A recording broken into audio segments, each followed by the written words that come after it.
Impossible event has probability, यानी असंभव घटना की प्रायिकता कितनी होती है ये आपको बताना है। तो मैंने आपको प्रोबेबिलिटी की कई सारी प्रॉपर्टीज बताई थी।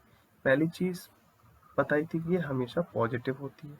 दूसरी चीज 0 से 1 के बीच में लाई करती है, 0 टू, थोड़ा सा सही लिखने से, 0 से लेके 1 के बीच में लाई करती है। तीसरी चीज बताई थी कि अगर प्रोबेबिलिटी ऑफ ए है तो कॉम्प्लीमेंट वाली कैसे निकलेगी, 1 माइनस बी ए करके निकलेगी। ठीक है।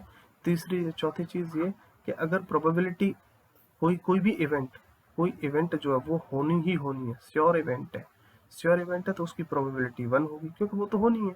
अब कोई इवेंट ऐसी है कि वो इम्पॉसिबल है, कि मतलब वो हो ही नहीं सकती, इम्पॉसिबल है।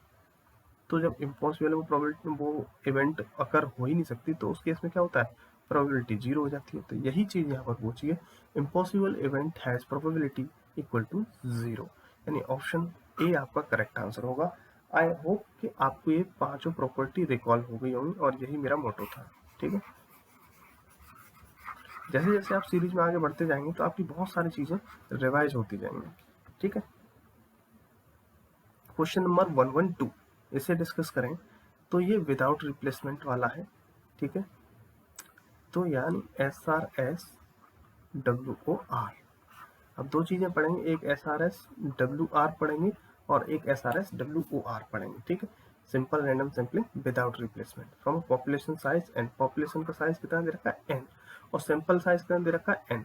मैंने आपको बताया था अगर ये पॉपुलेशन है तो ये क्या, ये आपका सैंपल, यानी सैंपल आपका पॉपुलेशन का सबसेट होता है।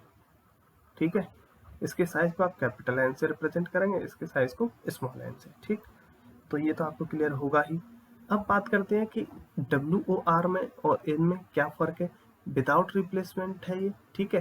यानी इसमें जब आप एक आइटम जब निकालेंगे, तो जब एक आइटम निकालने के बाद जब दूसरा निकालेंगे तो उसकी प्रोबेबिलिटी जब वो निकलेगी वो इसके विदाउट रिप्लेसमेंट से होगी, मतलब ये आपको रिप्लेस नहीं करना है उसमें निकालने के बाद। इसमें क्या होता है, एक बार आइटम आपने निकाला, फिर उस आइटम को जाके फिर उसमें डाल दिया, फिर से सेकंड आइटम निकाला। तो इस तरीके से इसमें जो बात करते हैं तो नंबर ऑफ आउटकम n⁴n बन जाते हैं, जबकि इसमें नंबर ऑफ आउटकम कितने के बनते हैं, कैपिटल NC n बनते हैं। तो देखिए अब यहाँ पर कई सारे क्वेश्चन बन जाते हैं। तो ये तो हो गए नंबर ऑफ आउटकम्स। ठीक है, इसमें भी निकल आए टोटल नंबर ऑफ आउटकम। अब यहाँ प्रोबेबिलिटी की बात करें तो वो क्या होता है, favourable outcome upon total outcome, यही तो होता है। इसमें फेवरेबल आपके कितने, फेवरेबल आप एक आइटम निकालना है तो उसकी प्रोबेबिलिटी मतलब आउटकम नंबर ऑफ आउटकम 1 होगा, अपॉन टोटल कितने NCN। ऐसे ही इसमें निकालेंगे तो इसमें भी क्या आ जाएगी, फेवरेबल कितना, फेवरेबल तो एक ही होगा, लेकिन आपका टोटल आउटकम कितने है, वो n⁴n। तो यहाँ से मैंने आपको ये सब इतना बताने का मतलब यही था कि आपके हर पॉइंट जितना मैंने बोला है उसमें हर जगह से क्वेश्चन बन जाता है। आपको यहाँ से भी पूछ लेता है, फेवरेबल से भी पूछ लेता है। ठीक है, आपको यहाँ से पूछ लेगा, टोटल आउटकम से पूछ लेगा। तो ये आने वाले क्वेश्चन हैं। ठीक है, आगे आपको पूछे जा सकते हैं। तो देखिए अब यहाँ पर पूछा क्या है वो देख लीजिए। तो यहाँ पर पूछा है टोटल नंबर ऑफ आउटकम्स पूछा है एक तरीके से। तो आपका क्या हो जाएगा, NCN, यानी बी ऑप्शन आपका करेक्ट आंसर होगा। ठीक है, आई होप आपको क्लियर हो गया होगा। अब आगे अगर ऐसा क्वेश्चन आया और ऐसा आया या फिर ऐसा आया तो आई होप आप कर पाओगे, राइट।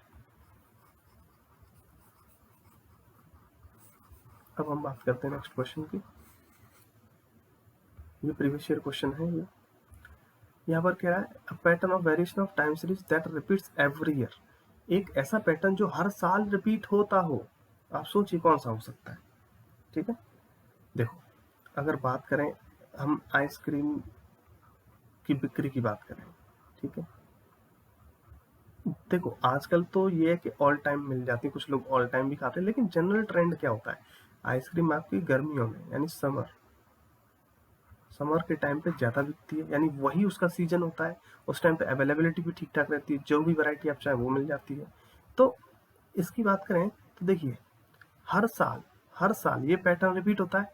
अगर मान के चलो सन 2000 में आपकी समर में आइसक्रीम बिकी थी तो 2001 में भी बिकी थी, 2002 में भी बिकी थी, 2020 में भी बिक रही है, 2040 में भी बिकेगी।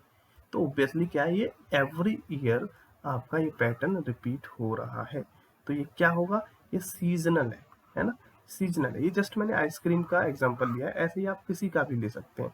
ऐसे ही आप धनतेरस पे ले सकते हैं। जैसे आपने अगर पता हो तो धनतेरस के त्योहार पे जनरली हर साल क्या करते हैं, कुछ ना कुछ खरीदारी करते हैं। तो ये ट्रेंड हर साल एवरी ईयर रिपीट करता है, तो आप ये भी करता है। तो ये दो एग्जांपल हो गए, आप कोई सा भी एग्जांपल ले सकते हैं और एग्जाम में एग्जांपल लेके भी क्वेश्चन पूछा जा सकता है। ठीक है, तो आई होप आपको क्लियर होगा। तो इसका आंसर डी करेक्ट आंसर हो जाएगा। ठीक है, next question 114 which index satisfy the factor reversal test FRT। ठीक है, तो आप जब टेस्ट पढ़ेंगे इंडेक्स नंबर्स में, इंडेक्स नंबर में जो टेस्ट होते हैं, टेस्ट डिफाइन करते हैं कि कौन सा इंडेक्स कितना इफेक्टिव है, राइट। जो इंडेक्स जितने ज्यादा टेस्ट को सेटिस्फाई करेगा वो उतना ही अच्छा इंडेक्स माना जाएगा, इतना समझ लें। तो यहाँ पर आपको एक TRT मिलेगा पढ़ने के लिए, एक FRT मिलेगा और एक साइक्लिक टेस्ट मिलेगा। ठीक है, तो TRT में क्या होता है, जो मतलब इसमें हम पूरा एक तरीके से लिस्ट बता देंगे। जैसे इसमें क्या है, एक टाइम पे जो आप ट्रेंड निकालते हैं एक इंडेक्स का, दूसरे टाइम पे भी उसका सेम निकलता है। और अगर दो प्रोडक्ट की बात करें तो एक जो है दूसरे का इनवर्सली प्रोपोर्शनल होता है। लेट्स सपोज P01 इनवर्सली मतलब इक्वल टू होगा 1/1 P10 के, और इसका ही एक्सटेंडेड वर्जन साइक्लिक टेस्ट होता है। ठीक है, तो इस तरीके से, खैर यहाँ पर इतना डिटेल में मैं नहीं जाऊँगा। यहाँ पर बात करें तो अभी आपके FRT की बात करें तो फैक्टर रिवर्सल टेस्ट को सेटिस्फाई कौन करता है, तो आपका फिशर आइडियल टेस्ट जो है वो सेटिस्फाई करता है। ठीक है, बाकी ये कौन से टेस्ट किन किन को जो जितने इंडेक्स लिखे हैं, लास्पेरस इंडेक्स, वॉल्स इंडेक्स, पास्चे इंडेक्स, जिन जिन को सेटिस्फाई करते हैं सारी लिस्ट आपको मिल जाएगी उसमें। ठीक है, नेक्स्ट है स्टैटिस्टिक्स डील्स विद। देखो, अब बात करें स्टैटिस्टिक्स किसके साथ डील कर, मतलब कैसे, तो आप देखेंगे आपने कुछ लिमिटेशन पढ़ी होंगी, लिमिटेशंस ऑफ स्टैटिस्टिक्स, और वहां पर पढ़ा था कि स्टैटिस्टिक्स इंडिविजुअल में डील नहीं करती, एग्रीगेट में डील करती है। ठीक है, तो यहाँ पर और वो क्लासिफाइड डाटा को डील करती है, इस तरीके से था। तो अब यहाँ पर आपका ये तो गलत हो गया, नॉन मोनोटोनिक ऐसी कोई बात ही नहीं, तो ऑल ऑफ दीज भी अपने आप गलत हो गया। तो इंडिविजुअल को डील नहीं करती यानी एग्रीगेट को डील करती है, यानी बी ऑप्शन आपका यहाँ पर करेक्ट आंसर होगा। नेक्स्ट क्वेश्चन डिस्कस कर लें 116 find the mean of the given data set. देखिए मीन पूछा है, कुछ नहीं है, काफी इजी है।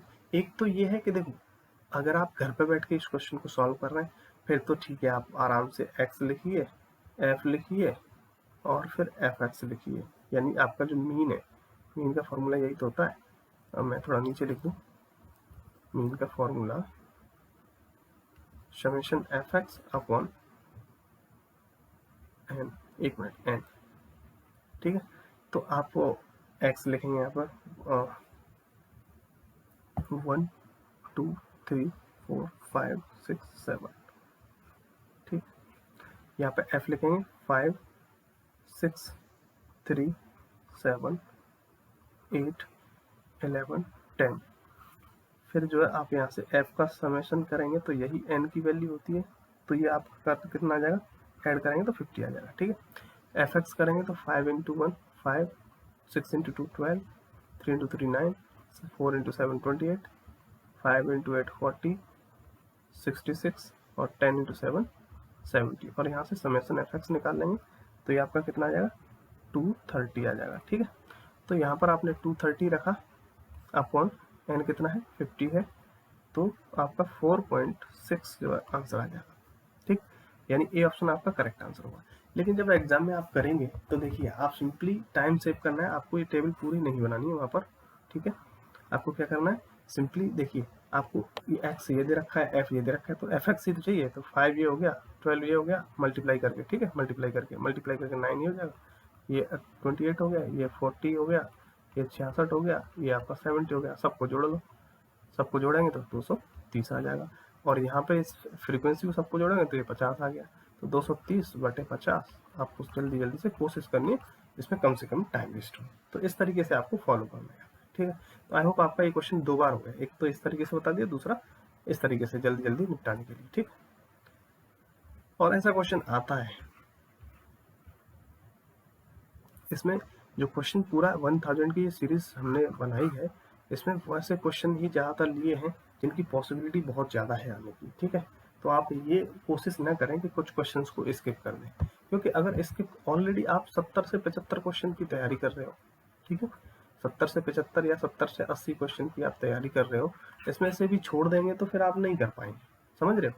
क्योंकि मैं मान के चल रहा हूँ कि 20 क्वेश्चन आपको अभी मैं जो 1000 की सीरीज है खासकर इसमें मान के चल रहा हूँ कि 20 से 25 क्वेश्चन जो है आपका नहीं हो पाएंगे, ठीक है। तो आप जब इतने की कर रहे हैं तो इसमें आप रिस्क नहीं ले सकते, जितना करा रहा हूँ उतना तो करना पड़ेगा, ठीक।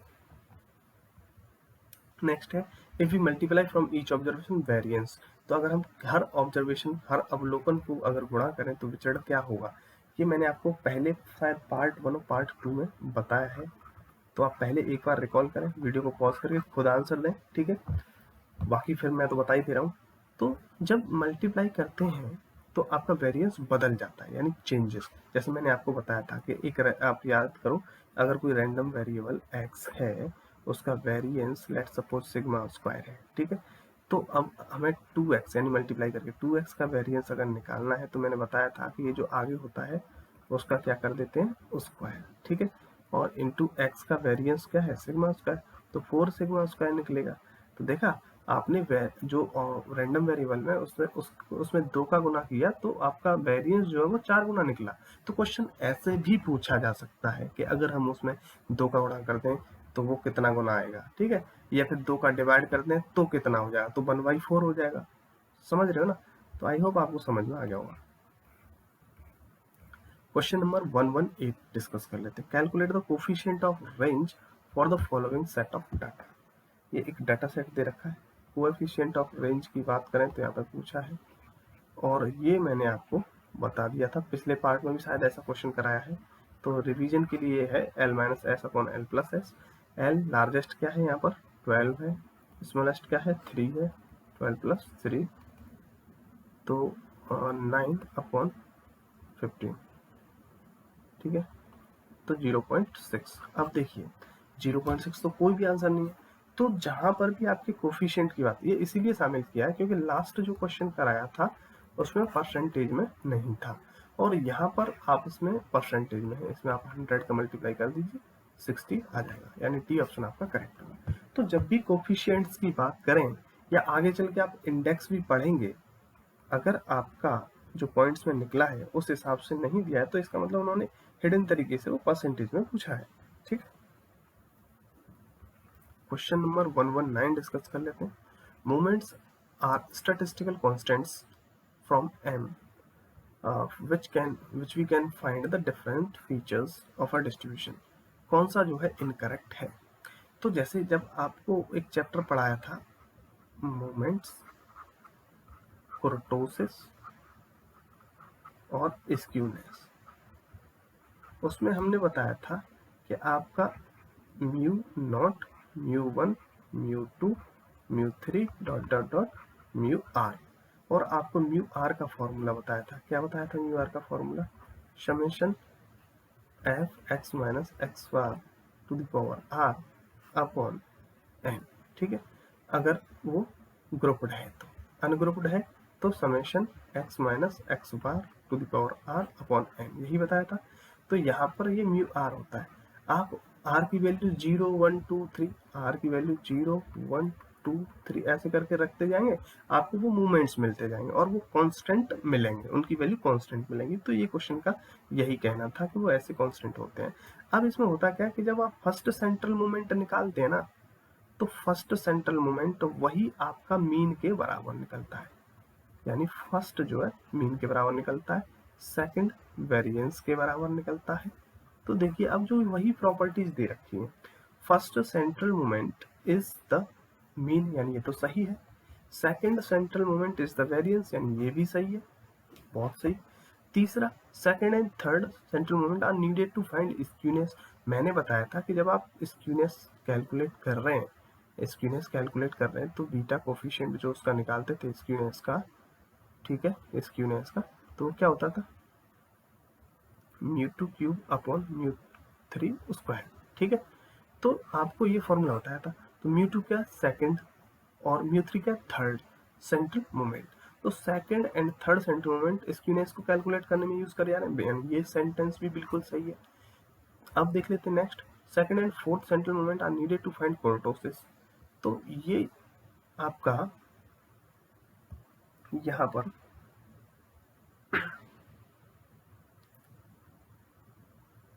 ये भी सही है, यानी कोर्टोसिस की बात करें, कोर्टोसिस कोफिशिएंट आप निकालेंगे, उसमें आप ये बीटा 1 बोलते हैं, इसे बीटा 2 बोलते हैं।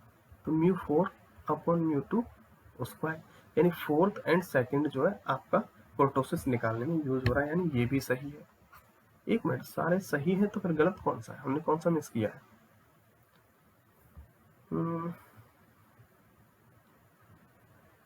फर्स्ट सेंट्रल मोमेंट, हाँ एक मिनट, हमने हाँ फर्स्ट सेंट्रल मोमेंट इसमें जैसे आप μ0 μ1 और μ2 जब ये पढ़ेंगे तो 1 0 और सिग्मा स्क्वायर निकलते हैं, करेक्ट।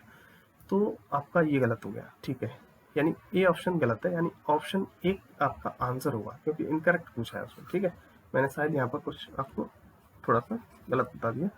आप ये 3 वैल्यू याद रखें, क्योंकि इन तीनों वैल्यू पे क्वेश्चन आप ये समझें एक क्वेश्चन यहाँ से आना ही आना है, ठीक है। तो आपका μ0 कितना होगा, वो 1 निकलता है, इसमें μ1 कितना निकलता है, 0 निकलता है, और सेकंड सेंट्रल मोमेंट आपका सिग्मा स्क्वायर, जिसे आप क्या बोलते हैं, वेरिएंस बोलते हैं, ठीक है।